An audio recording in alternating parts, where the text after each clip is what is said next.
Today we're looking at the brand new Nano X1s.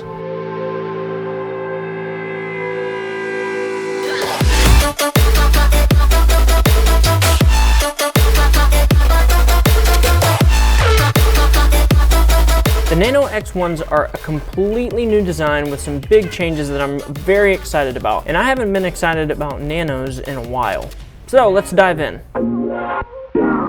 I felt like Nanos in the past had a little too much shoe around my foot.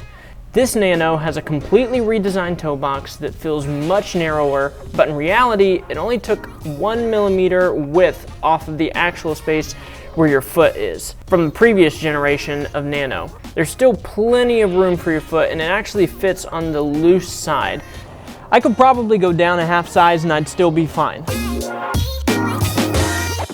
The upper is very light and super flexible. There's no need to break these in because they feel ready to go straight out of the box. It's a very nice, comfortable fit. Not too loose, not too soft, but very cushioned and comfortable. Most of that's due to the Float Ride Energy foam on the front and the back of the shoe. I wore these all day on a job. I don't have many shoes that feel good all day long, and these felt amazing. The back has some reinforcement to keep the shoe stable during lifts. I felt some of the cushioning when I was squatting, but that being said, it didn't seem to bother Ben Smith when he did 455 for 3. So I wouldn't worry about it too much because you're probably not going to be lifting heavier than that. Even though the shoe overall is a little narrower, they've widened the sole, especially the middle portion and the back, to give it more support. There's also a new heel clip that's visible on the outside, starting at the midfoot and wrapping around your heel to lock your heel and add lateral stability for squatting, lifting, or shifting your weight back and forth in the shoe, like while you're doing shuttle sprints or something like that. A big problem that I had in the past with Nanos is the midfoot stability, which I talk a little bit about in my review of the Nano 10 Fronings. It feels like most of the lack of midfoot stability is taken care of in these though, and I think that's because the heel clip starts much closer to the midfoot.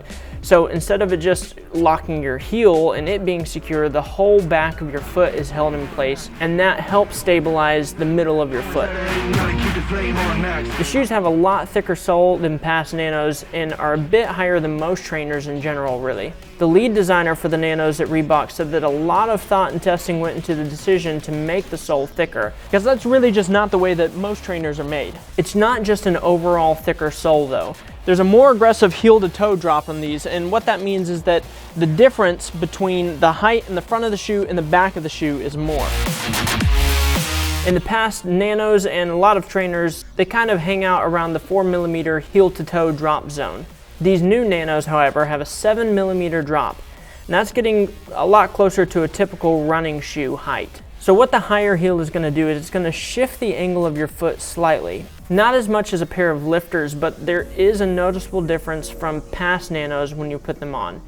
It makes squatting in them a little bit easier for anyone like me that doesn't have great ankle mobility. Reebok says that these are the best Nanos for running to date, and since I hated running in every pair of Nanos that I've ever owned, I'm excited to try these and see. Now, I run with a midfoot strike, so having more heel to toe drop doesn't necessarily help me very much. I did a pretty good amount of running in these inside and outside, and I felt the sharper angle, but the cushion feels great in them. And the little bit looser fit feels great when I'm running a longer distance than just say like 400 meters during a workout. Now, since they are a looser fit, I get a little bit of heel slip in them. Nothing bad, just kind of like the shoes are a little bit too big. I've seen where some people are complaining about the tongue not being fixed, and they're saying that it moves around. I haven't had that problem at all. The only thing I've noticed is when I put them on, I have to adjust the tongue to make sure it's where I want it to be before I tie them, which really isn't a big deal. Now, a shoe's ability to handle rope climbs is always a big testing point for me. I can really feel a difference in a shoe that's designed to work well on a rope and a shoe that's just like checking the box of, yeah, you can also do rope climbs in them. But they do pretty well with the rope climbs. They have a sharp edge on the outside that kind of really grabs the rope. They're not as aggressive as some, but they still definitely work well. In summary, I think the Nano X1s are the best Nano we've seen in a long time. I think they're a great training shoe. They're a little bit biased toward the body weight and faster, lighter movements. They're lighter, they feel faster, they're soft and comfortable, but they still have great stability. They feel great in workouts and they'll feel great all day long. If you have any questions, reach out to me on Instagram or leave it in the comment section below. Please like and subscribe. Thanks for watching and happy training.